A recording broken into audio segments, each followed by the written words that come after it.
Bine v-am regăsit, stimați telespectatori, la o nouă ediție a emisiunii Oameni cu Poveste. Vă spune Liviu Dumitrașcu, realizatorul emisiunii. Poveștile de altă dată se pare că s-au perimat. Se vrea azi orice cosânzeană o mândră europeană. Iar făt frumosul acestei ere nu are cale, ci că ai putere. Și totuși omul, avem norocul, mai poate să sfințească locul. Profesor universitar emerit, doctor inginer Corneliu Berbente, Politehnica din București. Stimați telespectatori, mă aflu în studio cu doi prieteni, Dan Desideriu Farcaș, Adrian Urzică, pe care îi salut, care au venit cu determinare, cu convingere, la al 5-lea episod, deocamdată, pe care l-am intitulat Un ghid esențial, fenomene aerospațiale neidentificate, Dan Farcaș. Pe burtieră, stimați telespectatori, găsiți titlul emisiunii. Vă cer permisiunea să vă reamintesc câteva repere biografice pe care eu le consider importante. Dan Desideriu Farcaș, informatician, ufolog, scriitor, doctor în matematici, membru titular al Academiei de Științe Medicale, președintele în viață ASFAN, Asociația pentru Studiul Fenomenelor Aerospațiale Neidentificate, membru al Academiei de Ufologie din Franța, reprezentant al României la ISER, Coaliția Internațională pentru Cercetări Extraterestre, din 25 mai 2021 și cât o vrea Sfântul. Dan Farcaș știe bine ce face și face bine ce știe. Dar Farcaș, parafrazându-l, spune: și această emisiune este una a problemelor deschise, fiind destinată unor telespectatori cu mintea deschisă, ca dumneavoastră, stimați telespectatori. Adrian Urzică, inginer petrolist, 14 ani pe platformele de foraj din apele Africii de Vest, apele tulburi? Și. Director în viață, executiv ASFAN. Alături de Dan Farcaș, este reprezentantul României în ISER, Coaliția Internațională pentru Cercetări Extraterestre, din 25 mai 2021. Adrian Urzică are vocația prieteniei. Vă mulțumesc. Dan, te rog frumos, așa cum ne-ai obișnuit, să ne spui, să ne povestești ce s-a întâmplat în cele 4 episoade, ce urmează acum în al 5-lea. Deci, am urmărit aproximativ capitolele cărții esteia. Această carte are și ea un autor, Dan de Farcaș, are un titlu, Fenomene aerospațiale neidentificate, un ghid esențial OZN, are o editură, Darana. Aici am încercat să înghesui esențialul din ceea ce e cât de cât credibil în materie de OZN-uri și fenomene conexe. Am parcurs prezentarea fenomenului, am parcurs reacțiile militarilor și ale guvernanților, am parcurs un capitol ciudat în care ne-am pus întrebarea dacă nu suntem cumva o rezervație a unei puteri foarte mult deasupra noastră. Al 4-lea capitol pe care l-am început, nu l-am terminat, a fost despre tradiții, mituri și spiritualitate. Am vorbit despre tradiție, am vorbit despre mituri, aș continua despre, hai să zic, dimensiunea spirituală a fenomenului OZN. Frumos. Și aici putem vorbi despre foarte multe lucruri, dar m-aș rezuma la 2 mari capitole. În primul rând, la fenomenele spirituale pe care le cunoaștem și care au legătură, o să vedem imediat, cu fenomenul OZN, și doi, cu fenomenele religioase. Pentru că nici ele nu pot fi rupte de ceea ce ne preocupă aici.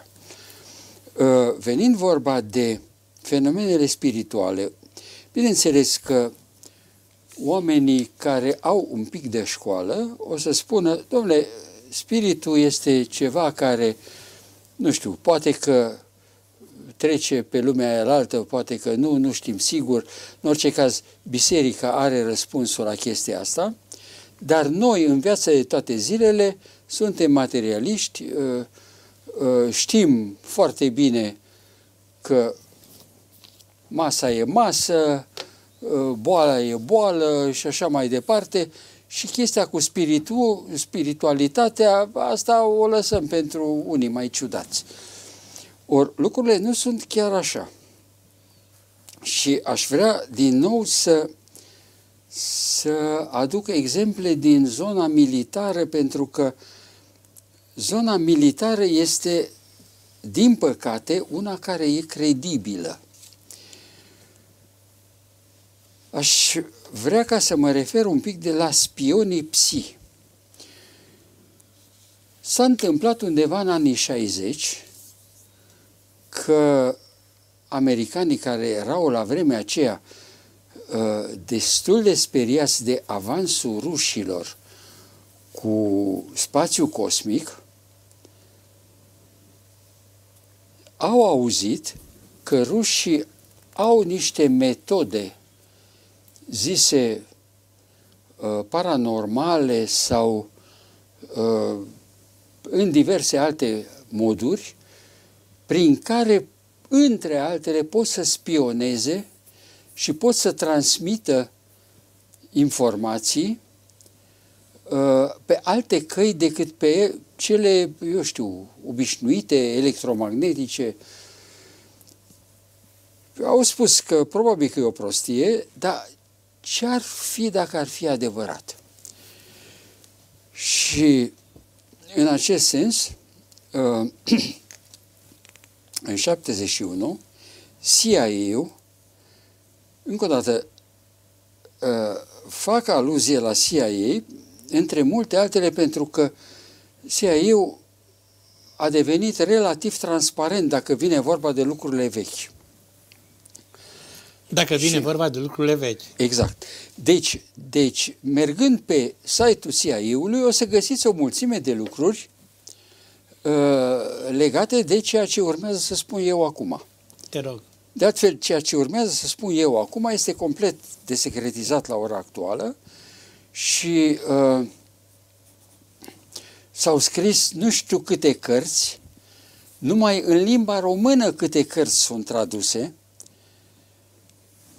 și dintre ele câte am reușit eu să le cumpăr și le am în bibliotecă și le-am citit, despre un foarte mare experiment care a fost dus în anii 70, 80 și parțial 90 de clarviziune. Cum a început treaba?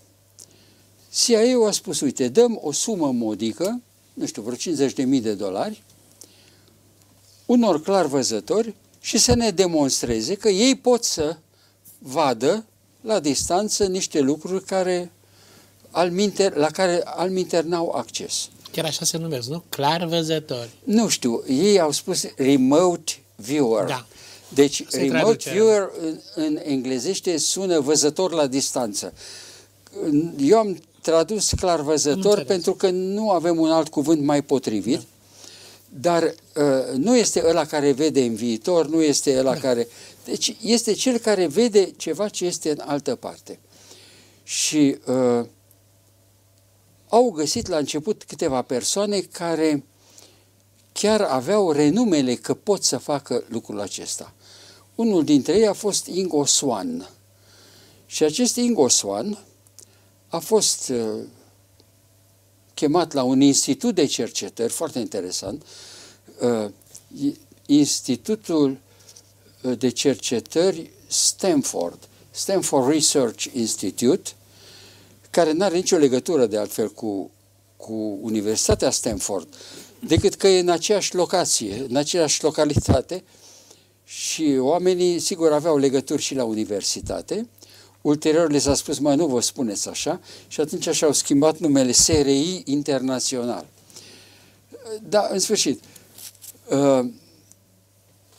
el a primit sarcina acolo să demonstreze că poate să facă acest lucru. Și se puneau cifre, litere undeva într-o cutie și el dintr-o altă cameră, stând într-un pat, trebuia să se concentreze și spunea ce litere și ce cifre sunt acolo.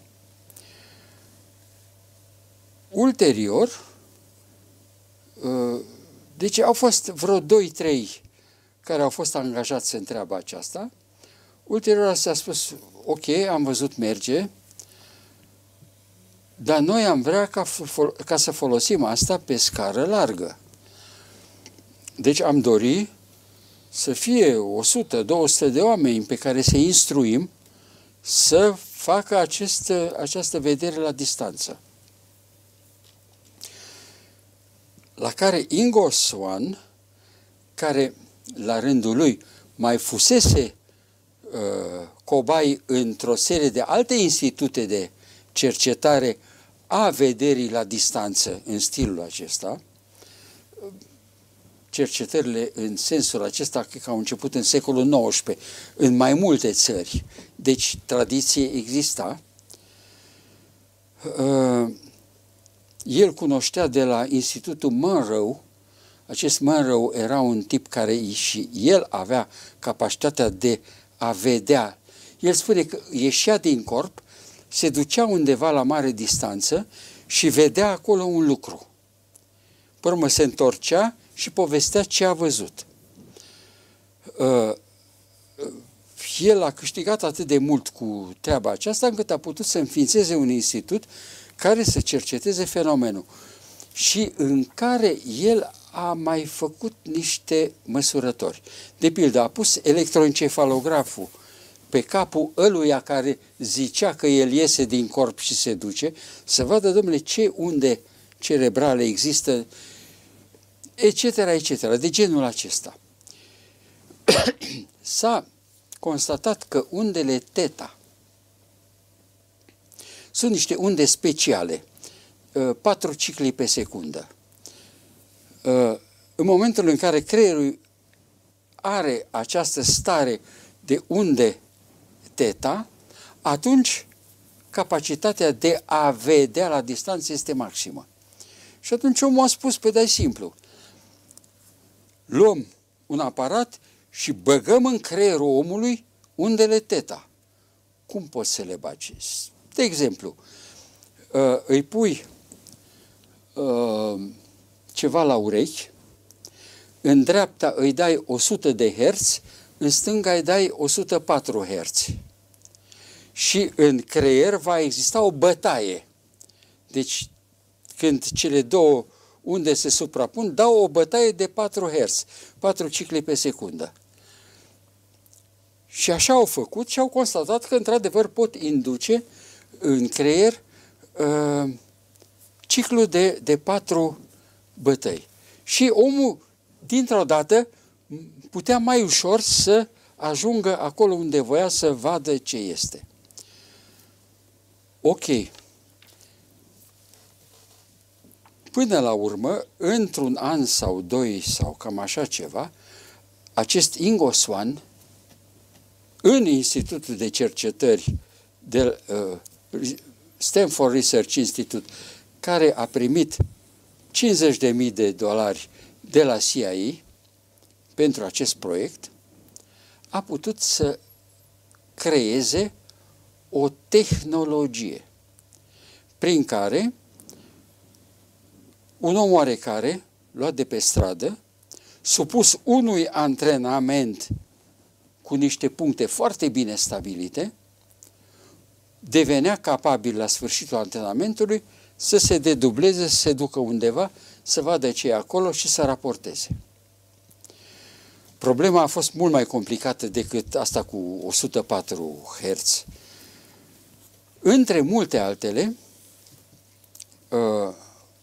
au constatat pe mai multe persoane, dom'le, metoda merge formidabil de bine, dar nimeni nu-și putea explica cum merge. Au pus la început pereți cu plumb, cușca Faraday și așa mai departe, și prima concluzie pe care au tras-o este altceva decât unde electromagnetice. Deci sunt alt gen de unde. Nu sunt electromagnetice, nu știm ce sunt. Pentru că cu ce încercau ei să ecraneze și ceea ce ecrana electromagnetica, nu avea nici. A doua chestiune. Dacă o făceai la 100 de metri, avea aceeași eficacitate ca și când mergeai până la capătul ălalt al pământului. Deci nu scădea randamentul. Deci nu avea legătură cu distanța. Dar care să fie explicația? Acum, eu nu vreau să intru foarte mult în amănunte, cred că am și intrat. Cert este că aș putea foarte mult să simplific. Ei au ajuns la concluzia că mintea omenească, atenție mare, care este altceva decât creierul omenesc, deci mintea omenească e formată din 3 elemente. Noi avem 3 minți. Care? Mintea conștientă, încă o dată simplific foarte mult, în cărți e mult mai complicat de scris. Sunt mai multe minți decât 3. Mintea conștientă, mintea inconștientă, amândouă au sediul în creier, și inconștientul colectiv care e în afară. Deci să repetăm, mintea conștientă, mintea conștientă, mintea inconștientă și inconștientul colectiv.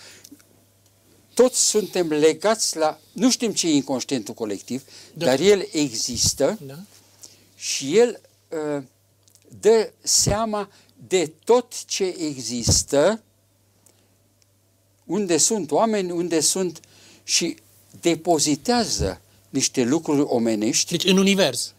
Undeva în univers, nu știu, poate într-o altă dimensiune, nu știm chestia asta, dar știm că toți suntem legați. Acum, inconștientul ăsta colectiv nu e o invenție a CIA-ului sau... asta a spus-o Carl Gustav Jung în 1915, bazat pe cercetările lui psihologice. Jung a fost unul din cei 2-3 cei mai mari psihologi ai secolului 20. Deci, și o să mai revenim puțin la chestia asta. Dar nu ne-ai pierdut. Dar inconștientul nostru este în permanentă legătură cu inconștientul colectiv. În permanentă legătură, spre deosebire de conștientul nostru, care nu e în legătură cu inconștientul nostru. Deci aici este ruptura. Și atunci... E o prăpastie aici. Exact. Și-au pus problema dacă vrei... Deci cine vede la distanță? Inconștientul colectiv.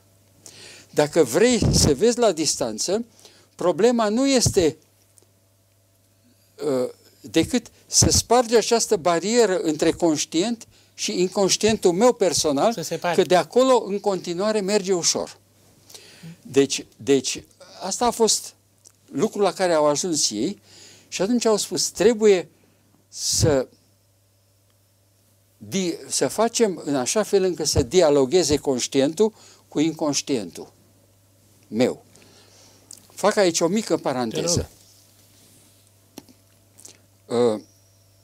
Prietenul meu, doctorul Constantin Dulcan, îl salutăm pe domnul profesor, a scris mai multe cărți și am avut și discuții pe tema aceasta cu dânsul și el susține că conștientul din mintea mea, deci mintea mea conștientă și inconștientul din mintea mea, și alea sunt tot în undeva într-afară.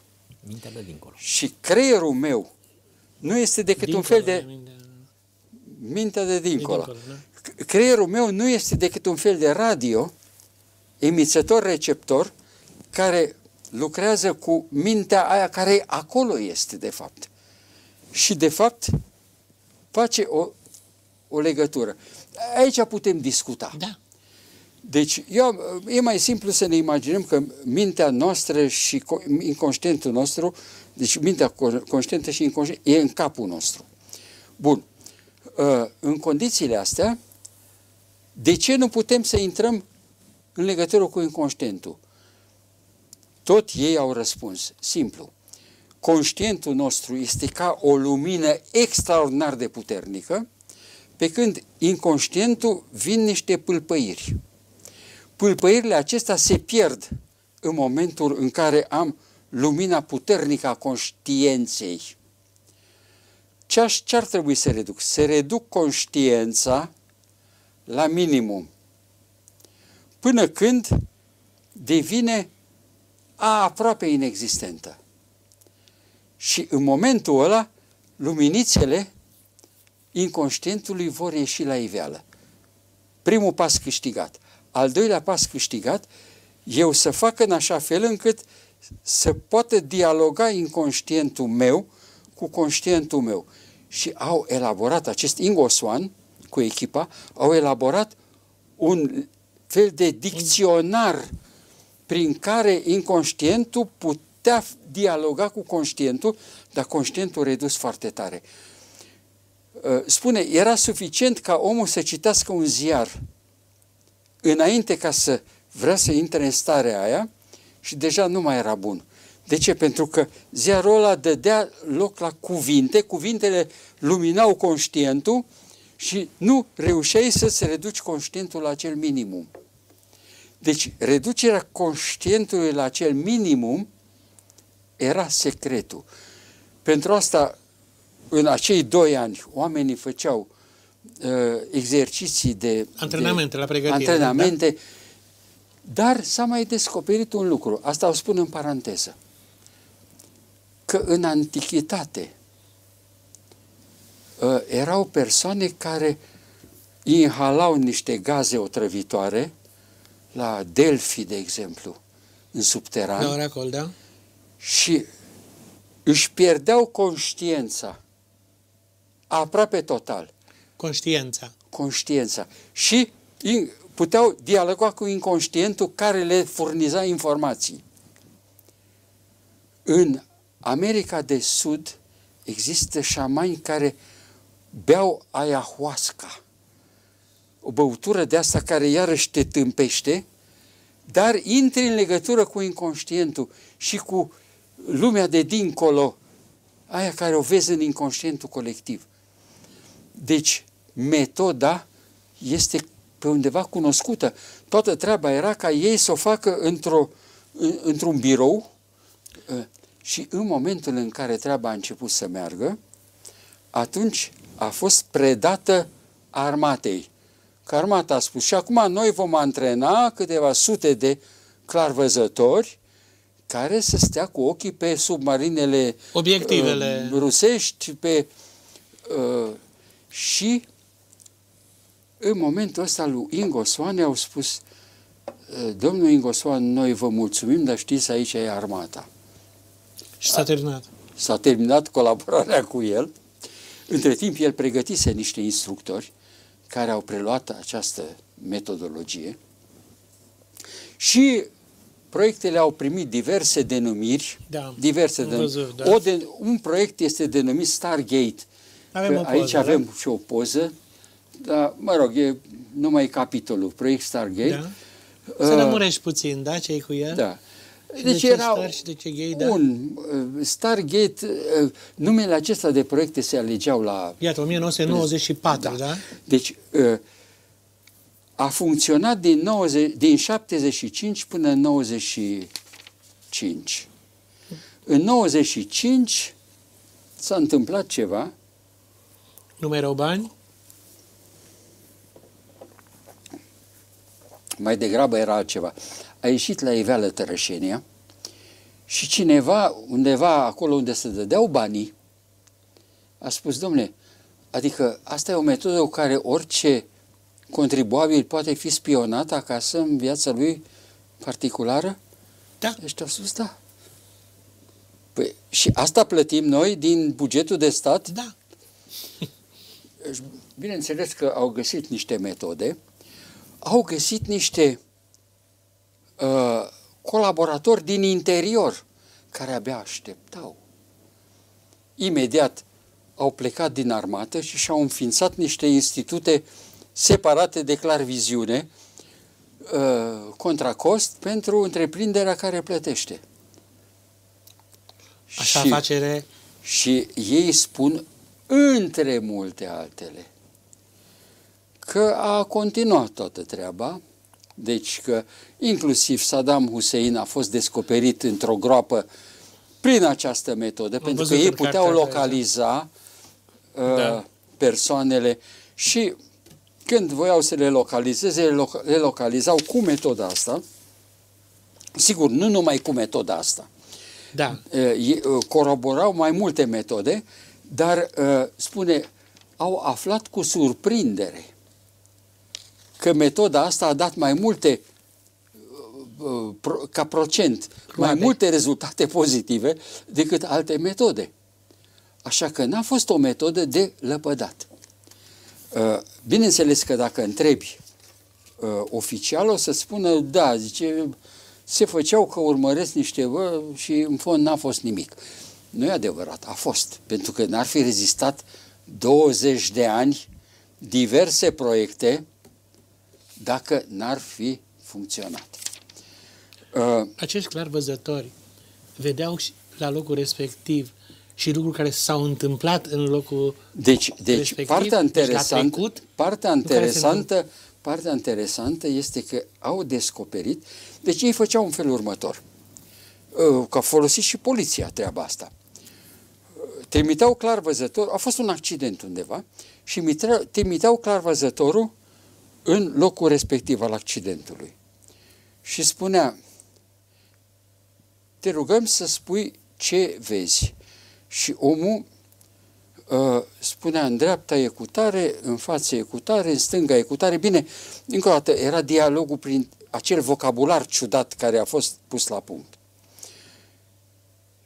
Și zice, și acum întoarce-te cu 24 de ore și ce vezi? Păi văd o mașină, văd un accident, văd nu știu. Concentrează-te pe numărul de înmatriculare al mașinii. Ce vezi acolo? Și așa mai departe și în felul acesta reușeau să descurce niște lucruri.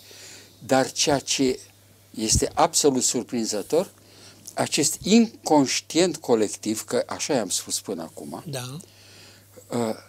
Nu numai că ajunge să vadă la mare distanță, ci se pare că e și o memorie care înmagazinează niște lucruri. Și, care are un nume și această memorie. Pentru ca să ajungem la numele ăsta, da. Intrăm puțin într-o altă zonă și aș vorbi despre Edgar Cayce. Cazul Edgar Cayce. Deși aș putea să vorbesc despre multe alte cazuri similare. Avem și o poză. Avem o poză cu Edgar Cayce. Cine a fost acest Edgar Cayce? De meserie fotograf. Un faimos medium, da? Da. Însă, bolnăvicios fiind, la un moment dat era leșinat, era într-o stare de asta și nimeni nu-i mai dădea, nimeni nu știa ce boală are și ce să-i facă să iasă din boala aceasta, pentru că avea aceste căderi și în timpul ăsta el a început să spună, dați-mi nu știu ce și nu știu cum, și să indice un medicament. Fără să fie specialist. Fără să fie specialist, fără să fie... Deci, în legătură, deci medicamentul ăla nu părea să aibă legătură cu ceea ce avea el. I s-a dat acel medicament și din toată s-a făcut bine. Lucrurile au rămas așa ciudate și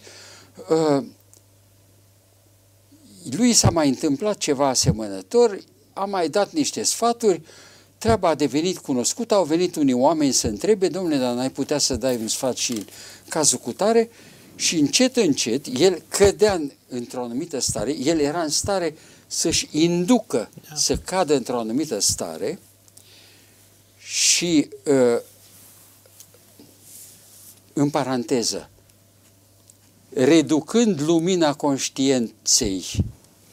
Deci da? era lucrul acela de care vorbeam mai înainte și în care, dintr-o dată, intra în legătură cu inconștientul colectiv și,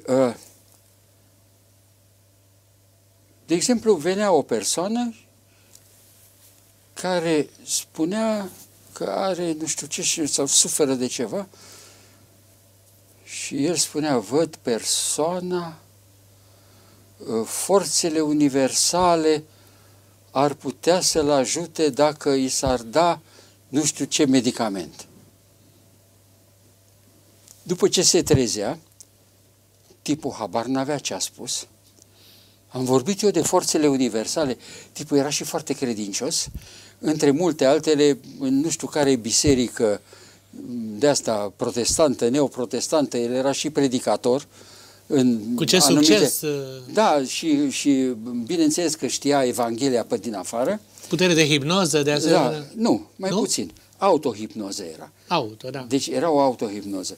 Și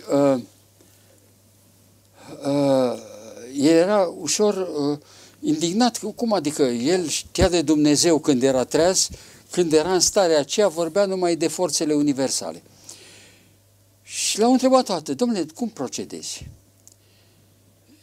Păi, când sunt în starea aceea și vine o persoană, zice, eu mă văd într-o bibliotecă imensă, o mână scoate o carte, mi-o deschide la o anumită pagină și mie nu mă rămâne decât să citesc. Și la un moment dat a spus că această bibliotecă are și un nume Akasha. Care în sanscrită înseamnă? În sanscrită, Akasha e o chestie foarte interesantă, este al cincilea element. Mă rog, a fost și un film cu al cincilea element, care, sigur, are legătură cu asta. Pentru hinduși, dar și pentru chinezi, universul are 5 elemente. Apă? Deci, în primul rând, solidele, eu acum simplific. Bun, bine. Lichidele, da. Gazul, plasma, ăsta e focul, și Akasha, care e cea mai fină formă. Deci, încă o dată, eu aș zice stare de agregare, 5 stări de agregare. Da. Deci, lumea din care noi suntem formați are 5 stări de agregare. Solid, lichid, gazos, plasmă și Akasha. Ce este Akasha? Este vidul. Eterul. Unii zic eterul. Eu am rămas siderat când tot de la institutul ăsta, Stanford Research Institute, unul dintre șefii care a lucrat cu acest Ingo Swann și care era fizician, a spus, păi viteza luminii? Păi dar care e formula vitezei luminii? Zice, viteza luminii egal cu 1 supra radical din nu știu, permeabilitatea magnetică a vidului mulțită cu permisivitatea electrică a vidului. Ce modificăm permisivitatea proprietățile vidului și se modifică viteza luminii. Care-i problema? Opa! Deci noi recunoaștem că nu numai că vidul există, dar că are niște proprietăți care eventual ar putea fi modificate. Deci asta este Akasha. Deci este o altă stare, starea primordială a materiei, dacă vrei. Și dacă perturbe Akasha, abia atunci apar particule elementare și așa mai departe. Deci, iată că avem o explicație și dacă tu spui că inconștientul colectiv e în Akasha, asta înseamnă că s-ar putea să fie ceva construit din acel material primordial. Însă, da, te rog. Cuvântul Akasha deja l-au folosit. E în fondul principal de cuvinte. Da, deci, deja în secolul XIX în Europa era plin de Akasha, pentru care, deci se spunea că este o memorie universală prin care putem să vedem la mare distanță. Deci lucru era deja văzut de pe atunci. Sau Cartea Vieții. Unde, așa, e o altă poveste. Se spune, și acum iarăși mă gândesc la doctorul Constantin Dulcan, pe care din nou îl salutăm. Viața noastră, în momentul în care inconștientul colectiv tot timpul gândurile noastre le are și aici și acolo, deci o circulație așa, continuă, gândurile noastre și noi înșine, mișcările noastre, toate alea, rămân acolo. da? Acolo. Și, Ceva virtual. Doamne, după ce murim, noi rămânem acolo. Pentru că e o mare memorie. Deci în memoria aia, și o să întreb, dar la ce vârstă? Exact. Și vreau La să întreb orice asta. vârstă. Pentru că el a memorat toată viața Toată noastră. De la un capăt la celălalt. Deci, noi înșine, la ora actuală, dorim să memorăm viața unor oameni cu tot ce au vorbit, primul pas. Tot ce au văzut, al doilea pas. Tot ce au gândit, al treilea pas. Și cu, eventual cu înfățișarea externă și pentru ca după moarte, dacă vrem să-l întâlnim și să-i mai punem o întrebare pe care nimeni n-a îndrăznit să-i o pună în viață, el să poată răspunde pe baza a ceea ce el încă are, că el are toate cunoștințele pe care le-a avut, să-mi poată răspunde în mod corespunzător. Deci omul rămâne cumva înregistrat acolo. Mai puțin, deci te referi la înregistrări Akasha. În Akasha. Exact. În Akasha, da? Da, dar pentru că ai spus și tu Cartea Vieții. Cartea Vieții, da. Cartea Vieții înregistrează viețile oamenilor acolo. Și dintr-o dată ajungem la Biblie, în care vorbește de Cartea Vieții, care... Da. Așa cum e pomul vieții, așa da? cum este Cartea Vieții. Dar, din care păcătoșii vor fi șterși. Atenție!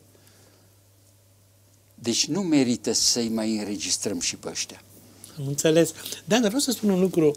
Probabil că și tu, și eu, și Adrian existăm într-o memorie Akasha, dar eu pot să ajung la înregistrările tale, eu la înregistrarea lui, adică în Cartea Vieții. Cum fac această călătorie? Foarte pe scurt. Da. Foarte pe scurt. Că mă refer și la... Deci, unii oameni... regresii prin hipnoză. În momentul în care... Care e o metodă, acolo e altceva. Nu știu dacă regresia hipnotică merge, dar s-ar putea să meargă. Să-mi reduc conștiința, da? Să intru în legătură cu inconștientul și cu inconștientul colectiv. Perfect. De foarte multe ori se întâmplă că anumiți oameni au această capacitate, chiar ar putea să aibă un defect în creier. Adică defect în sensul calitate, că da. E altfel decât creierul obișnuit, prin care conștiința scade brusc la nivelul ăla cerut și intră brusc în legătură cu o mulțime de alte chestii. Pot avea impresia că trăiesc viața ăluia. Este una dintre explicații pentru fenomenul de reîncarnare. Și hai să mai dau aici un exemplu, nu mă pot abține. Nu, dar chiar te rugăm, da. Este cazul unei învățătoare din Blackpool, da. care, 1930, cam așa ceva, Era prietenă cu un medic, petreceau serile împreună și având o foaie de hârtie în față, la un moment dat a început să deseneze hieroglife egiptene. Și când a întrebat, dar tu ce faci acolo? Nu știu, mi-a venit așa să desenez. Ea era învățătoare sau profesoară, da, celibatară. Și doctorul ăsta avea un prieten, egiptolog amator. Și măi, zice, uite ce se întâmplă cu... Semănau. Da. Zice, vino să vezi ce-i... Ăsta vede, domnule, sunt niște semne cu sens. Deși ea nu știa de chestia asta. După un timp, ea a început, cădea într-o anumită stare și vorbea o limbă pe care nu o înțelegea nimeni. Asta se cheamă Xenoglosie. Da? Și au chemat din nou pe ăla, măi, ăsta a notat ce spunea, zice, parcă seamănă cu egipteana veche, dar egipteana veche nu cunoaște nimeni. De ce? Pentru că în perioada aceea se notau numai consoanele. Fără vocale. Fără vocale. Ea pronunța și niște vocale acolo, dar dacă am fi adăugat vocalele... Complicat. Și până la urmă, odată când a căzut în starea asta, respectivul care era pregătit, i-a pus niște întrebări, folosind cuvintele cu vocalele completate în stilul ăla, și ea a început să răspundă. Deci s-a înfiripat un dialog. Și a povestit că ea este, de fapt, o prințesă babiloniană care a ajuns la haremul faraonului și a fost omorâtă de rivale. Deci ceva de genul acesta. Concurența. E foarte interesant că majoritatea, și cunosc, mă gândesc acum la repezare, cel puțin 2 cazuri românești.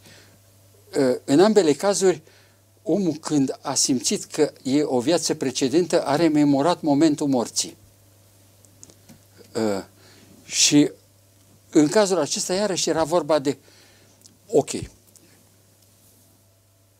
a fost înregistrată ulterior pe disc, cazul a devenit destul de cunoscut.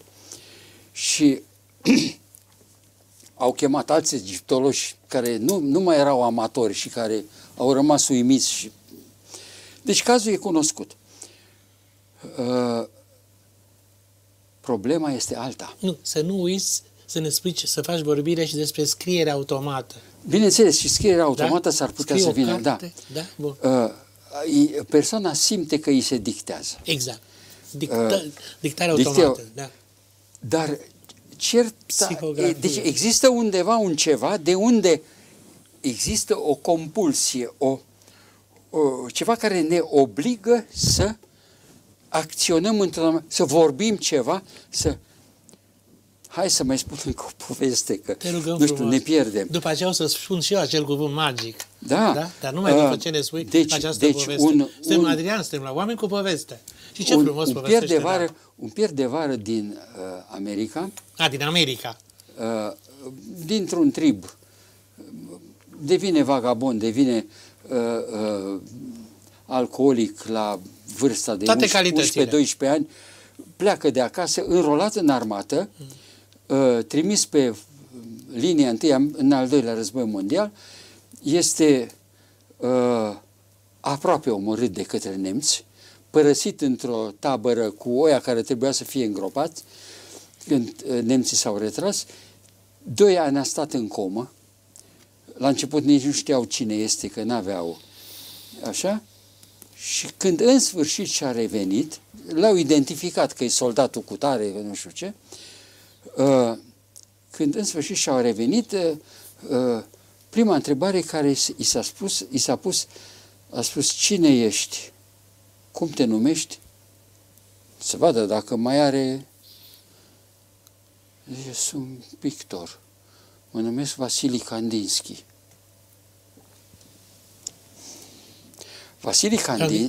Vasili Kandinsky, într-adevăr, a fost unul din cei mai mari pictori ai secolului 20. Se pare că este cel care a început, a fost primul cu pictura abstractă. Ceilalți s-au luat după el. A murit în 44. Atenție! Deci a murit în perioada când ăsta era pe front și... Război. Da. Și atunci, întrebarea este, ok, a intrat el, fiind cu conștiința lui foarte redusă din cauza comei, Da. el a intrat în legătură cu viața lui Kandinsky, din inconștientul colectiv, dar de ce tocmai cu Kandinsky? Și se pare că figura este inversă. Kandinsky, de acolo, a intrat în legătură cu el, că mai avea o vorbă de spus. Și a căutat o persoană cu conștiința suficient de redusă ca să-i audă lui strigătul de dincolo. Deci, atenție, în inconștientul colectiv nu ar fi memorată numai viața omului, ci și niște intenții. Mai rămâne și cu niște intenții de acolo.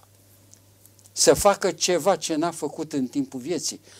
Vezi, prințesa egipteană, care mai voia să se știe că ea a fost omorâtă după 3500 de ani. Deci, iată că lucrurile devin și mai complicate. Eu aici aș mai adăuga un singur lucru, dacă... Te rog, Adrian, iată sau iată că? Iată că, da, te rog frumos, Iată, da. Aș mai vorbi două vorbe despre Courtney Brown. Te rog, aveți și o poză, da? Avem o poză. Da.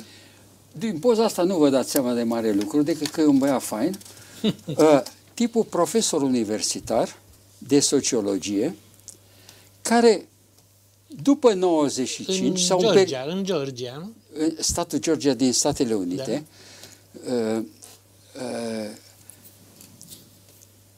el a urmat acele cursuri de clarviziune ale armatei, a înființat un institut de clarviziune, a îmbunătățit metodologia lui Ingo Swann, a făcut o metodologie proprie, a umblat și el cât a putut să umble, mai mult prin OZN-uri și extraterestri, între altele vrând să ajungă la sediul Federației Galactice.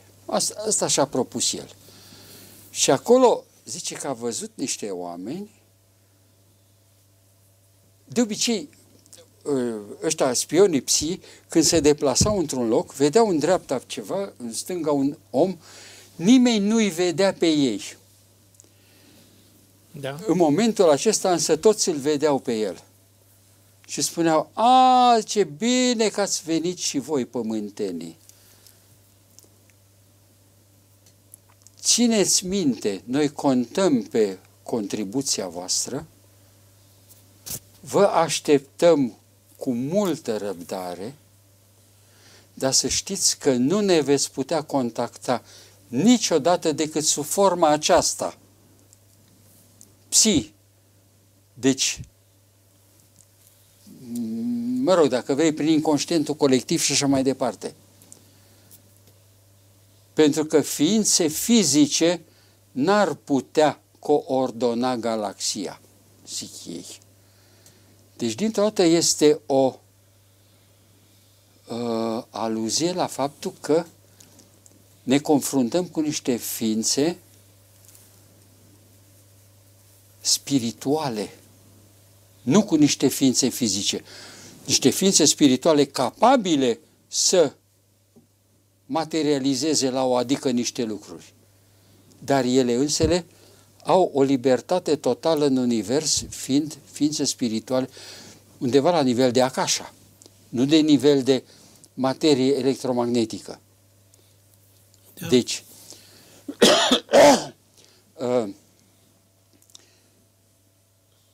iată că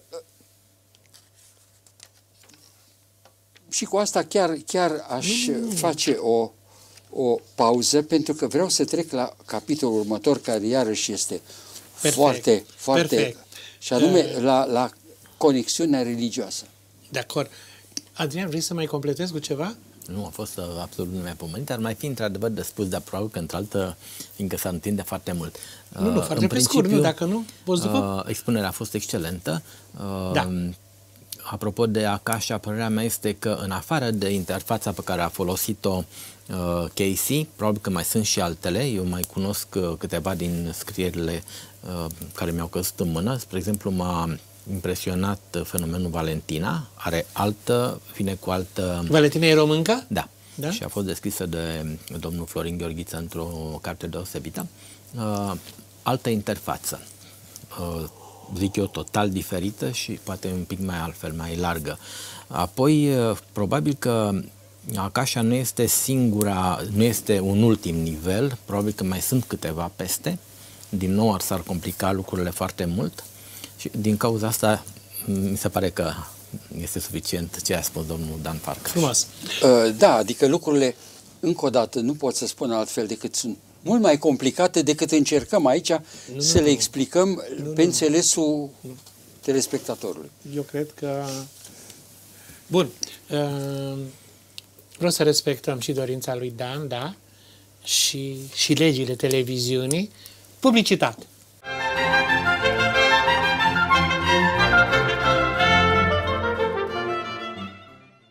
Suntem în partea a doua a emisiunii un ghid esențial, fenomene aerospațiale neidentificate, Dan Farkas. Invitații mei, Dan Desideriu Farkas, Adrian Urzică. Dan, mai punem o câteva te rog, totul e cu te rog, la fel și cu Adrian, vă rog. Da? Deci aici intrăm într-un capitol mai delicat puțin, subcapitol, și anume legătura dintre fenomenele aerospațiale neidentificate și fenomenul religios sau tradițiile religioase. Te referi și la scrieri și la absolut tot. Vom vedea. Evident, eu nu mă gândesc aici exclusiv la religia noastră predominantă creștină, mă gândesc la toate religiile lumii. În toate aceste religii există o putere care este plasată în cer. Acea putere coboară cu diverse vehicule luminoase din cer, sub formă unor miracole, eventual ia oameni de pe pământ și îi transportă în cer, tot cu vehicule luminoase. Deci iată că avem o paralelă care ne dă de-a dreptul frisoane când ne gândim la răpirile ozenei și așa mai departe. O să spuneți, e o blasfemie? Normal, este foarte simplu să expediem lucrurile. Astea sunt lucrările diavolului, satanei, deci vade retro satana și gata, și am rezolvat problema. Se pare că lucrurile sunt ceva mai complicate. Te rog. Jacques Vallée, același Jacques Vallée de care povesteam în legătură cu zânele și cu elele și cu mitologiile, a atras atenția într-o carte a lui, tradusă și în limba română, cred că titlul este Alte dimensiuni, și aici se gândea la dimensiunile spațiului.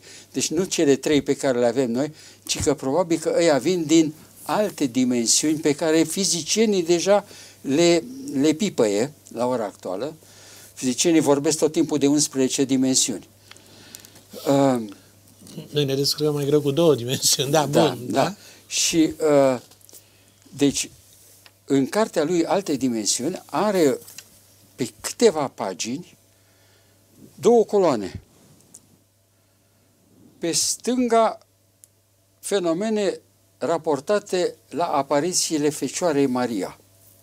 În dreapta, fenomene raportate la apariții de OZN-uri. În paralel. Și într-un caz și în altul, pe 3 pagini. Deci, se pare că aparițiile Fecioarei Maria deloc întâmplătoare, da? rimează formidabil cu aparițiile de OZN-uri. Deci, tu ai spus-o. Oamenii trebuie să aibă mintea deschisă ca să înțeleagă chestia asta. Nu, eu te-am citat pe tine, să știi, așa. Și o spun mereu pentru că îmi place. Deci eu fac apel la mintea deschisă. Te rog, iată. Oameni buni, fenomenul este mult mai complex. Este ceva care se manifestă cum vrea acel ceva, când sub formă de Fecioara Maria, când sub formă de OZN, când sub formă de ele. Am vrut să văd, am fost curios, dacă în România avem Fecioara Maria cu cazurile respective. Și bine, nu avem. Dar am găsit vreo 10 cazuri cu moșul cu barba albă. Deci în România nu mai apare Fecioara Maria ca în țările catolice din vestul Europei până în America de Sud și apare moșul cu barbă albă, care e un leitmotiv. Și dintr-o dată mă întorc la inconștientul colectiv care este populat, așa spunea Jung, populat cu arhetipuri. Există arhetipul de Fecioara Maria în Europa de Vest. Pentru toată lumea din Europa de Vest există arhetipul de moșul cu barbă albă, care poate fi Dumnezeu, dar poate fi și un sfânt în zona noastră geografică. Și, dragă Doamne, aici iarăși fac apel la... Cei cu mintea deschisă. Da, dar citesc din Dulcan, care spunea, zice, cei care au fost în starea aceea de moarte clinică și s-au văzut într-un tunel, la capătul tunelului era un personaj sfânt. Dacă ăla era din India, personajul sfânt era Shiva sau Vishnu. Nu uitați că sunt peste 1 miliard și ceva de hinduiști. Deci nu este o religie de aia a tribului cutare. Deci, în inconștientul lor colectiv este Vishnu și Shiva. Cu ăia se întâlnesc. Tot așa cum ne întâlnim noi cu moșul cu barba albă. Deci, dintr-o dată, trebuie să ne deschidem mintea la tot acest peisaj. Tot acest peisaj este cel cu care noi ne confruntăm, care se joacă, conform lui Jacques Vallée, cu conștientul nostru. Deci, lucrurile sunt mult mai complicate. În momentul în care noi vedem coborând un OZN, păi da, a văzut și Ezechiel coborând un OZN și l-a descris în Vechiul Testament. Avem o poză. Imagine, da? Da. Freddy, avem o imagine. Așa. Iată, da. Iată, cineva a încercat să deseneze ce scria în capitolul acela Ezechiel, ce a coborât din cer. Mai mult nu se înțelege de atâta. Da. Las cazul bineînțeles că aici tot timpul sunt niște roți care se învârt și așa mai departe. Și cazul cu Ilie și cu carul lui Ilie este bine cunoscut. Iarăși sunt niște roți care se învârt și luminos.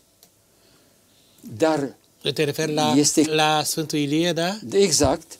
Dar este cazul apocrif, cartea lui Enoch, în cartea lui Enoch este o parte din Biblie, din Vechiul Testament, care a fost epurat din Biblia noastră, canonică, prin anul 300 și ceva, când niște episcopi s-au adunat, a spus, nu, asta nu dă bine, dăm la o parte. Numai că ei n-au știut la vremea aia că episcopii din Etiopia și Eritreea și din capătul ăla, care tot creștini erau și aveau tot aceleași cărți sfinte, ăia n-au epurat-o, ăia au păstrat-o. Și ei încă o mai au în Biblia lor și a fost tradusă în diverse alte limbi și noi cunoaștem. Enoch spune, zice, dormeam în cortul meu, așa se obișnuia pe vremea aceea, când doi oameni mai înalți decât tot ce am văzut pe lume, luminoși, au apărut în fața mea. Și m-au ridicat și m-au dus în ceruri. Cum? Aveau aripi? Probabil, că altfel cum zburau? Și Enoch scrie la un moment dat, și vânturi prielnice îmi umflau aripile. Frumos. Deci el când se înălța, nu era în stare să descrie chestia asta altfel decât cu cuvântul aripă. În tot Vechiul Testament căutați, nu găsiți îngeri și aripă. Îngerii n-au aripă niciodată în Vechiul Testament. Au în pozele pictate în biserici. De ce? Pentru că zboară tot timpul. Nimeni nu se putea gândi la levitație sau la altceva.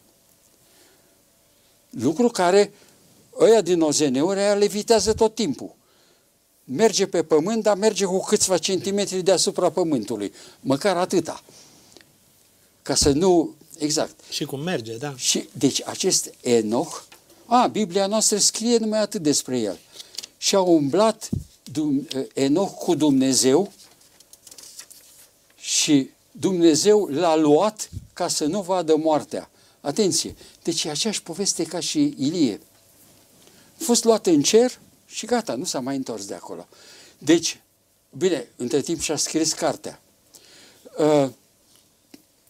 Deci, tot Vechiul Testament, te uiți cum ies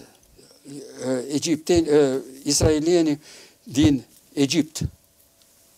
Au deasupra pe Dumnezeu într-un nor luminos care îi conduce. Ok, dar în aceeași perioadă, Tutmozis al III-lea este și el condus de o roată luminoasă pe cer către victorie. Deci, problema nu era numai a evreilor, era și a egiptenilor. Toți erau conduși de câte un zeu. Deci, atenție! O să spună, bine, alea sunt minciuni, pe când numai Biblia e adevărată. Sigur că da. Putem să... O frază de dâns și inventată. Așa. Deci, nu mai vreau să continui. Tot Vechiul Testament și Noul Testament este plin de astfel de miracole care rimează teribil cu ce știm noi din fenomenul OZN, dar care, cum să spun, în același timp ar mai trebui completat cu ceva. Nu au niciun caracter diavolesc. Niciodată nu se propune un contract ca să faci rău. Dimpotrivă, tot felul de chemări spre sănătatea pământului, spre iubire, spre lucruri de genul acesta. Deci, spre bucurie. Da, deci foarte mulți care au fost răpiți se întorc transformați spiritual, în bine. Deci, nu toți, dar cea mai mare parte. De asemenea, fenomenul este universal. Și aici, foarte pe scurt, aș vrea e un vehicul zburător pe care l-am fotografiat eu. În Bangkok, E nu? vorba de o cu totul altă religie. Deci eu vizitând Palatul Regal din Bangkok, acolo e plin cu desene de astea. Este numai Eu am fost, una am fost dintre și eu poze. în Bangkok, dar nu mi-a dat prin cap să văd. Da. În care o construcție plutește deasupra peisajului. Bineînțeles că aici e vorba de budism. Categoric. Ei sunt budiști. Deci Religia lor. nu ignorați aceste religii. Au și ele dreptul la adevărul lor. Tâlcul lor. Exact. Un alt caz. Crearea omului în eprubetă, reprezentare sumeriană. Bine, că e Zecaria Sitchin, în care nu merită să spui prea multă încredere, dar Da. el a scos la iveală această tabletă într-una din cărțile lui, în care aparent este vorba de crearea omului de către zeități. Deci fiecare religie are variantele acestea. Aș mai spune în legătură cu asta că experimente genetice, e plină Biblia de experimente genetice. Spune în primele capitole, zice, și este înfiorător, ar trebui să am o Biblie să citesc aici, că nu mă credeți. Zice, iar fiii cerului au văzut că fiicele pământenilor sunt frumoase și și-au luat dintre ele neveste și au avut cu ele copii care au fost oamenii mari de odinioară sau uriașii de odinioară. Ce frumos! Asta scrie în Biblia canonică. Vă rog, deschideți. Oamenii au câte o Biblie Toți acasă. avem o Deschideți-o Biblie. pe primele pagini, întâlniți fraza asta.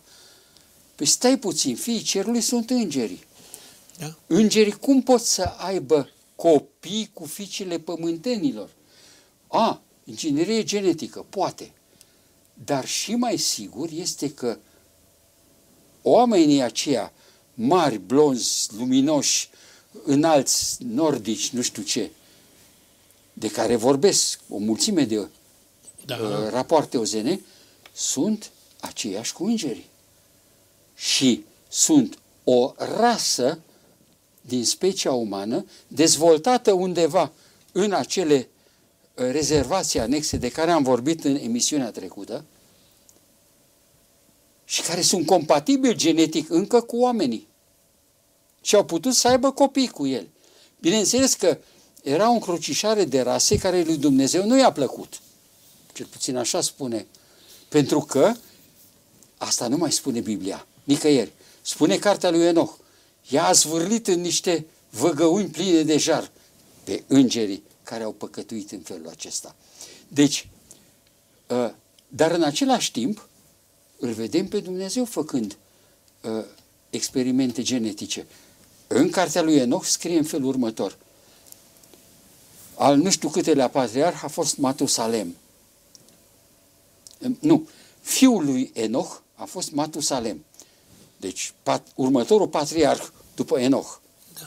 Matusalem a avut un fiu, Lameh, care urma să fie următorul patriarh.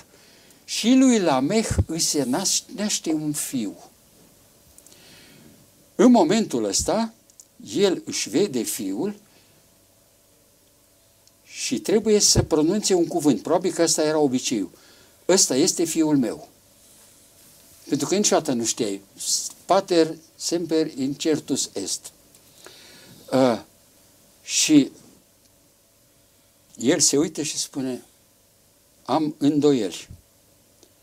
Nevasta lui nu mai știe cum să spună, dar crede-mă că copilul ăsta e de la tine. Mama e întotdeauna cunoscută. Da. Nu de la vreun străjer, un înger sau un străin. Deci asta era obiceiul. Pe vremea aia să ai copii cu îngeri. Și cine mai caută în Biblie o să găsească. Vine îngerul și peste 9 luni se naște. Mai găsiți cazuri. Am închis paranteza. Deci, de ce nu poate să recunoască copilul? Pentru că avea pielea albă ca laptele și roză ca trandafirul și ochii îi străluceau luminoși. ăsta nu-i copilul meu. Cum or fi arătat ei, nu știu. Lameh, tatăl, își roagă tatăl, Matusalem, să meargă să-l caute pe Enoch în pustie și să-l întrebe, domnule, să recunoască drept copil sau nu. La care Enoch în pustie spune, da, de ce? Am vorbit cu Dumnezeu. Ce Dumnezeu este pe cale să facă o nouă lucrare pe pământ. Toată rasa omenească de până acum va pieri și va rămâne numai ăsta cu urmașii lui. Și să-i spuneți numele Noe. Adică nu era vorba de păcate. Nu era vorba. Pur și simplu a spus, dom'le, ăștia trebuie terminat.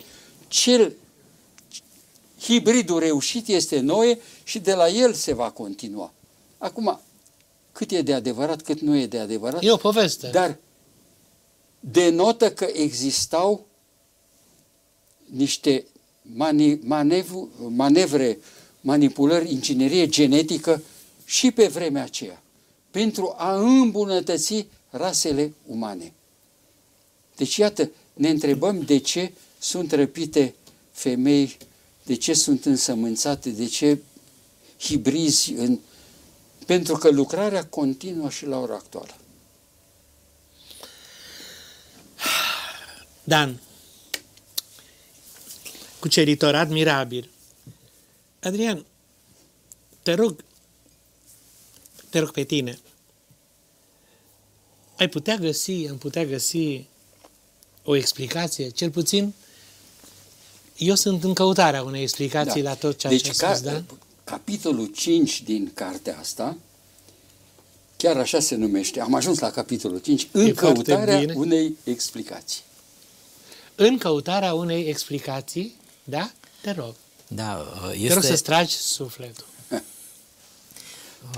Eu mă bucur că se încearcă căutarea unor explicații, probabil că nu o fi una singură. Și aici... Absolut. Da. Aici, spre exemplu, am aflat și prin intermediul ICER că... ajungem la ICER, da? Te rog. Universități de prestigiu... Dar spune și tu ce este ICER-ul, că poate că... Așa este.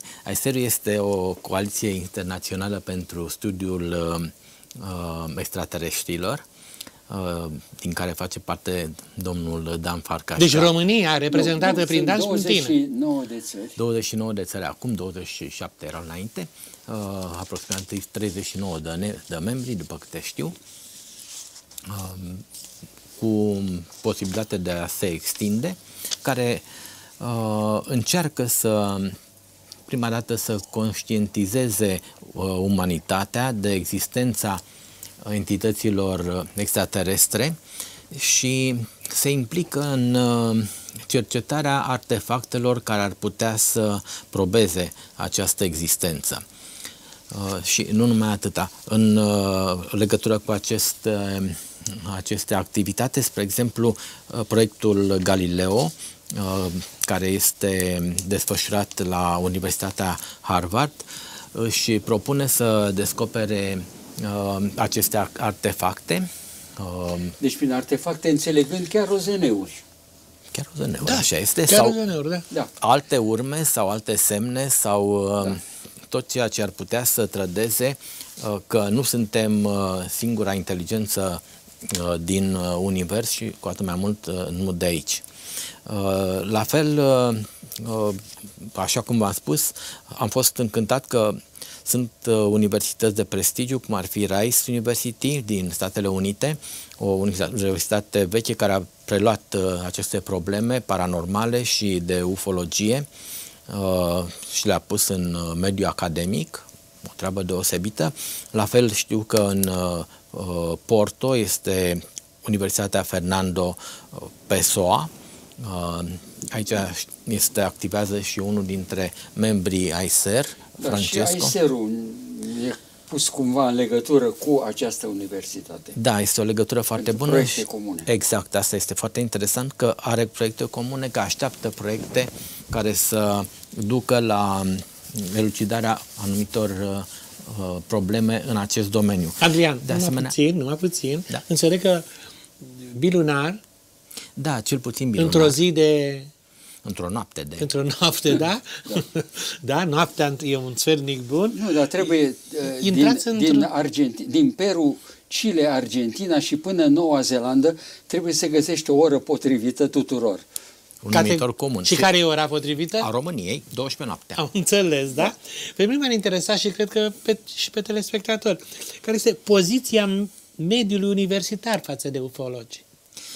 Poziția. Au ei încă o poziție clară? Să știți că da. Da? Da, este o deschidere din ce în ce mai amplă. Tot la fel, acum, la sfârșitul lui ianuarie, am văzut că și în Germania un institut deosebit, adică s-a fost creat un institut deosebit, Centrul de Cercetări Interdisciplinare pentru studiul pentru științele extraterestre, la Universitatea din Würzburg, ceea ce iar mi se pare o treabă cu totul deosebită. Da. Deci fenomenul universităților care se interesează de fenomenul OZN a început cam pe la mijlocul anului trecut. Deci e foarte recent. Și foarte mulți universitari s-au raliat. Cea mai spectaculoasă mișcare este a lui Seth Shostak, care până acum era... Cum are calul. Exact. Extraterestrii nu pot fi decât ăia care transmit de la distanță prin radio niște semnale. Alții nu pot să existe. Alt tabu. Acum, Seth Shostak spune, poate că nu e o idee rea să vedem dacă nu cumva anumite obiecte care zboară în jurul Pământului, dacă nu cumva sunt sonde ale unor civilizații extraterestre. Deci, dintr-o dată s-a muiat și punctul lui de vedere. Și e o mișcare care a prins foarte mulți universitari cu un oarecare renume. Deci acest Avi Loeb, de la care a pornit, din Harvard, profesor de astronomie, ceilalți imediat s-au aliniat după el și Avi Loeb pentru proiectul Galileo a primit o mică finanțare de vreun $1,5 așa ca pentru început. Deci se pot începe niște lucruri ca să vadă într-adevăr, pentru că noi avem posibilitatea tehnică de a urmări așa zisele OZN-uri. Numai că nimeni n-a fost interesat. Dar și acum și acest interes poate fi provocat. Și eventual, dacă există și finanțare, dacă există și, oamenii care să se înhame la treaba asta și serioși, adică nu de ăștia plecați cu pluta, cum suntem noi. Cum suntem noi... Ufologi. Eu nu am spus lucrul acesta și Pluto a fost pe Bistrița, nu știu dacă mă trec, da? Da. La fel, deci există un interes, da? Și sunt provocări, da? Și o schimbare în mentalitate. La fel am fost... Așteptăm să fie și ufologia disciplină universitară. Sunt convins că până terminăm noi serialul ar trebui descoperite niște lucruri solide, da, și de aici să se pornească. Cred că ele există, dar unele sunt ascunse, altele s-au dispărut, altele... Deci cine dispune de nenumărate dovezi solide este Pentagonul, care nu vrea să le dea. Mai sunt și alte instituții, probabil. Pentagonul... S-ar putea să mai fie, da. De exemplu, din zona industriei militare. Sau Vaticanului. Vaticanul are impresie foarte bună, am văzut. Da. Vaticanul nu are lucruri solide. Vaticanul are mii și mii de mărturii. Inclusiv ale unor astronomi ai Vaticanului. Da. Deci în momentul în care cineva o să măsoare obiectul ăsta care s-a deplasat în ziua de cutare cu nu știu ce unghi pe cer, și că nu corespunde cu nimic altceva, de aici va începe vânătoarea. Da. Și are apărut nu știu când și... Uite, am deschis așa poate pagina, să nu e fie. nimic întâmplător, mai ales că Dan știe să facă lucrurile să se întâmple. Corrado Balducci, 1923-2008, spunea într-un interviu: existența extraterestrilor nu mai poate fi negată. Deci Corrado Balducci, fiind prieten personal al lui Ioan Paul al II-lea și membru teolog, în curia papală și exorcist, da, și exorcist, pentru dioceza Roma. Deci existența lor nu mai poate fi negată, sunt de acum prea multe mărturii în privința lor și a farfurilor zburătoare, așa cum dovedește cercetarea OZN. A spune categoric că ele sunt iluzii, sigur, ca să ai iluzii trebuie să ai și deziluzii, și halucinații, sau că relatările unui martor ocular nu reprezintă o dovadă, e o greșeală. Da. E un demers frumos. Da. Mai pot să mai... Deci așteptăm acest... Da, deci am ajuns la întrebarea ce ar putea fi. Ce ar putea fi? Deci, sigur, nu știu dacă putem răspunde. Ai ipotezele tale, nu știu dacă avem timp de ele. Nu mai avem timp. Nu mai avem Cert timp. este că cea mai populară ipoteză este cea extraterestră. Adică o civilizație venită de pe o altă planetă. Deci, cam câte ipoteze ar fi după tine? Mai multe, nu? Părerea mea este că, rămânând la ipoteza extraterestră, perfect, există două ipoteze extraterestre. Perfect. Haideți să le spunem. Care sunt total diferite. Noi votăm de regulă cu una și realitatea se pare că este cealaltă. Deci, ipoteza extraterestră primitivă, i-am zis eu, da, văzut. este aia care spune că niște oameni, după truditoare călătorii de sute de sau mii de ani lumină, au ajuns în sfârșit pe pământ și atunci ar trebui, varianta A, să ne atace, pentru că dacă au ajuns aici înseamnă că trebuie să ne cucerească, nu? Columb care a ajuns în America. Același lucru se va petrece și aici. E o paradigmă. Da. Bineînțeles, pământenii sunt și ei isteți, așa că nu le merge. Varianta 2. Au venit cu gânduri pașnice. Atunci, obligatoriu, vor ateriza pe peluza din fața Casei Albe. Nimeni nu s-a gândit la Tiananmen sau la Piața Roșie, numai în fața Casei Albe, pentru că ei o să ceară să vadă pe marele șef al Pământului. Și marele șef al Pământului nu poate fi decât președintele Statelor Unite ale Americii. Și o să scoată steagul alb și să meargă cu steagul alb către Casa Albă. Și o să propună un schimb. Vă dăm noi niște tehnologii, voi ne dați voie să facem niște experimente aici la voi pe Pământ. Deci asta este viziunea primitivă, care este îmbogățită de SF, în care diverse nave vin, eu știu, Star Trek, gândiți-vă la Star Trek, da. Dar multe altele, vin imperii cosmice care se războiesc între ele, etc., etc. De ce spun eu că este o gândire primitivă? Gândirea este primitivă, pentru că ea are în vedere numai eventuale civilizații extraterestre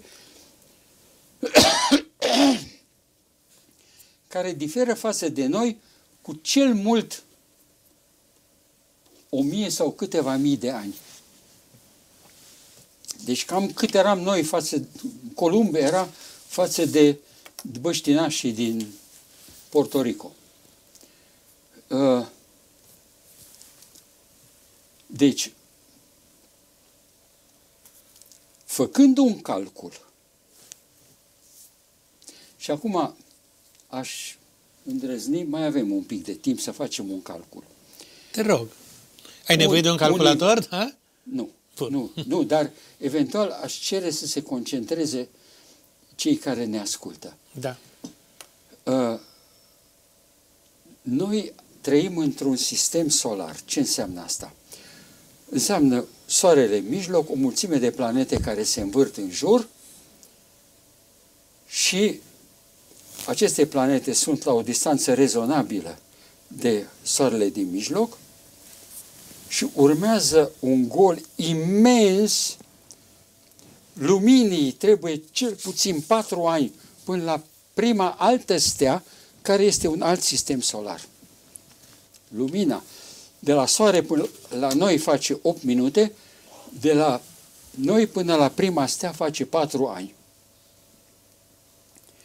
Ei bine, mai e o stea și încă o stea și 200 de miliarde de stele formează, aproximativ 200, nu le-a numărat nimeni, formează o galaxie. Ce înseamnă galaxie? Un grup de stele care și aici avem poza unei galaxii. Sigur, nu este galaxia noastră, este galaxia vecină cu noi, cea mai apropiată galaxie. Dar așa arată și galaxia noastră. Galaxia asta e puțin mai mare ca a noastră. Altele sunt puțin mai mici. Fiecare are sute de miliarde de stele, deci de sisteme solare. În universul pe care îl observăm există sute de miliarde. Unii zic 2 trilioane. Deci sute de miliarde de galaxii, dar unii spun 2 trilioane. Deci universul e mare. În spațiu, dar este și în timp. Lucrul acesta scapă tuturor vizionarilor SF. Ce înseamnă că este mare și în timp? Încerc să simplific. După știința noastră, începutul universului nostru este undeva acum 13,8 miliarde de ani. 13,8. Soarele și Pământul s-au născut acum 4,5 miliarde de ani. La scurt timp, după jumătate de miliard de ani, s-a născut viața pe Pământ. 4 miliarde de ani. Ei bine, în 4 miliarde de ani se știe de acum, pas cu pas, nu avem timp aici, dar pas cu pas viața a evoluat. De la forme simple la mai complexe, la mai complexe, la mai complexe și după 3 miliarde și jumătate de ani erau tot microbi numai. Deci, atenție, 3 miliarde și jumătate de ani s-a chinuit bacteria mai primitivă să devină o bacterie mai evoluată. 3 miliarde și jumătate de ani. Îndrăznesc să spun, dacă acești 3 miliarde și jumătate n-ar fi existat, n-ar fi putut exista jumătatea de miliard care a venit după aceea. După 3 miliarde și jumătate de ani, în care la un moment dat a apărut clorofila. Clorofila a transformat toată atmosfera Pământului, de a umplut-o cu oxigen. Înainte nu era fir de oxigen în atmosferă. Fotosinteză, etc. Pe urmă, etc., a apărut celulele complexe, pentru că oxigenul omoară tot ce e bacterie. Și atunci au fost niște bacterii speciale cu niște, cum să spun, pielițe speciale în care s-au adăpostit alte bacterii și au făcut bacterii foarte complexe, organisme foarte complexe care și-au pus ADN-ul la un loc în nucleul celulei și pe urmă ăsta a inventat și multiplicarea sexuală. Deci, până acum acum rotunjesc, vreo jumătate de miliard de ani, 500 de milioane de ani, când au început să apară primele viețuitoare și brusc s-au multiplicat într-un ritm fantastic. Și a mai venit o extincție globală, a rămas în viață 50% din viețuitoare, care iarăși a explodat. Și după nu știu a câta extincție, acum 68 de milioane de ani, vai de cât de puține se față de vârsta Pământului. Au pierit dinozaurii și diverse animale s-au tot schimbat sau nu știu ce, și acum vreo 1 milion, 2 milioane de ani au apărut umanoizii, iar acum vreo 200.000 de ani au apărut omul. Deci 200.000. Ce a făcut 200.000 de ani omul? Păi nimic. A vânat, a mâncat, s-a mulțit, a murit și așa mai departe. Atât a făcut. Abia în ultimii 10.000 a început să facă ceva care seamănă a cultură. Deci, iată, asta este evoluția și la sfârșit avem bomba atomică, avem internet, avem... Opa! Deci, trebuie 4 miliarde de ani de ciudățenii de astea pentru ca să avem o civilizație. Și ce urmează? Dacă ar fi să ne luăm după, nu știu, Carl Sagan spunea că șansa ca omenirea să mai existe peste 1000 de ani, 1000 e foarte puțin, e de 1%. Ce ne urâm în așa hal, din cauza culorii pielii, a limbii, a modului cum ne îmbrăcăm și așa mai departe, încât nu există. O să ne distrugem. Nu cu bomba atomică, nu. Nici cu virusii actuali, nu. O să inventăm alți viruși. Și alte bombe și mai și în secolele care urmează. Până când o să exterminăm Pământul.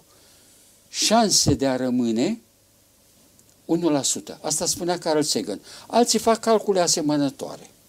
Bun. Noi am avut nevoie de 4 miliarde de ani. Acum mă întorc în univers. Câte locuri au avut șansa Pământului? Și constat cu înfiorare că s-ar putea să fie singurul loc în toată galaxia noastră unde au fost toate aceste condiții prielnice timp de 4 miliarde de ani. Deci, o distanță bună față de Soare să existe apă lichidă și o mulțime de bombardamente destul de reduse, pentru că era Jupiter și ne apăra, o înclinare a axei, o învârtire a... Da, poate că suntem singuri în galaxie. Deci să nu ne gândim că există cineva în preajma noastră. Dar Universul are trilioane de galaxii. Deci undeva în altă parte putea să se nască o civilizație care a avut norocul nostru, dar cu 1 miliard de ani mai devreme. Deci acum 1 miliard de ani ajunseseră în stadiul ăsta și au trecut și de momentul ăla al supraviețuirii. Cum au putut să treacă? Noi am avut o emisiune în care am spus 2 condiții trebuiau. Iubire și pluralism. Și pluralism. Deci, și emisiunea cred că mai există undeva. Da, există pe canal. Deci, dacă au trecut, dacă au trecut de... Dacă au trecut de asta. Liviu. Da. Da. Deci, dacă au trecut de pasul ăsta, ei s-au transformat în altceva. Nu în primul 1.000.000 de ani, poate nici în primul 10 milioane de ani, dar după aia s-au transformat în altceva. În ființe capabile să umble în tot universul, ființe spirituale, Da. cum spunea Courtney Brown, care să poată să coordoneze alte civilizații care se nasc și care trebuie păzite ca într-o rezervație naturală. Să înțeleg totuși, ne oprim aici, că mai este ceva de făcut. O, da. Deci, din și păcate, cei care așteaptă ca mâine, poi mâine, să ne întâlnim cu extraterestri, în ipoteza asta, că am spus că mai sunt și altele, în ipoteza asta, mai trebuie să așteptăm măcar câteva secole. în care să vedem, acceptăm că și celălalt are dreptate, că și religia hinduistă e la fel de valabilă ca și cea creștină, ca și cea evreiască, ca și cea mahomedană, ca și cea budistă. Și toți căutăm calea, pluralismul. Acceptăm că și celălalt are dreptate, chiar dacă spune exact invers decât mine, și accept asta pentru că îl iubesc ca om și nu pot ridica mâna contra lui pentru că aș distruge frumosul uman din el. Iubirea.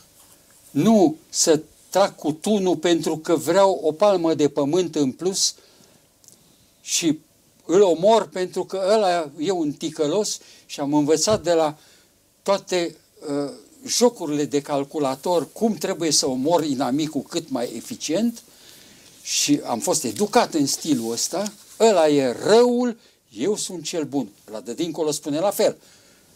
Ăla e răul, eu sunt cel bun. Hai să ne omorâm unii pe alții.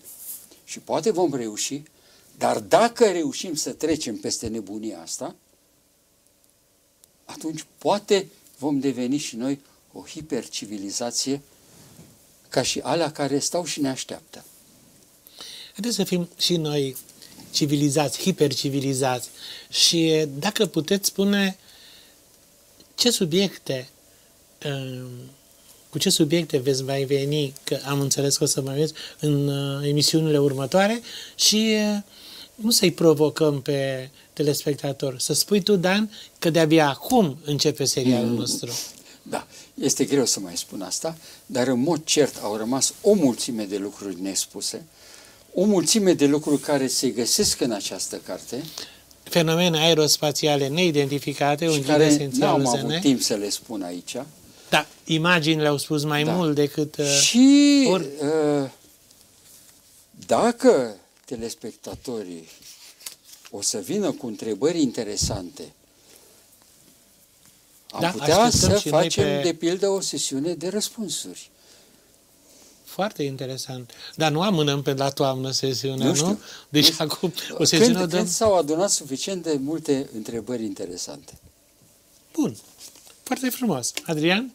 Sunt de acord cu ce a spus domnul Farcaș și mai ales că, așa cum sunt mai multe ipoteze, ar fi foarte multe de discutat și mai ales că ar trebui și de cercetat, nu numai de discutat,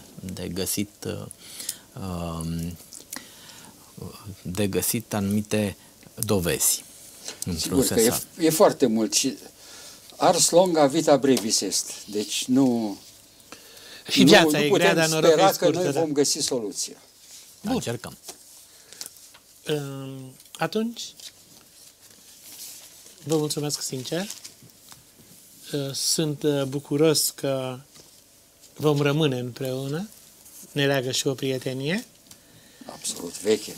Să-mi iau și eu la revedere de la telespectatori, mulțumindu-le pentru fidelitate, mulțumind și invitațiilor mei de marcă, doi ufologi în viață, Dan Farcaș, Adrian Urzică, cu caschetele lor, pe care le poartă cu demnitate, epilog. Poveștile devin istorii și vor rămâne în memorie. Căci dacă omul e cu poveste, cu omul și povestea este. Să crezi, povestea te îndeamnă că omul ei ceva înseamnă. Liviu Dumitrașcu, realizatorul emisiunii Oameni cu Poveste, mulțumește încă o dată invitațiilor dumneavoastră și vă promit ca de fiecare dată, stimați telespectatori, că vă dau o întâlnire săptămâna viitoare. La revedere! La revedere!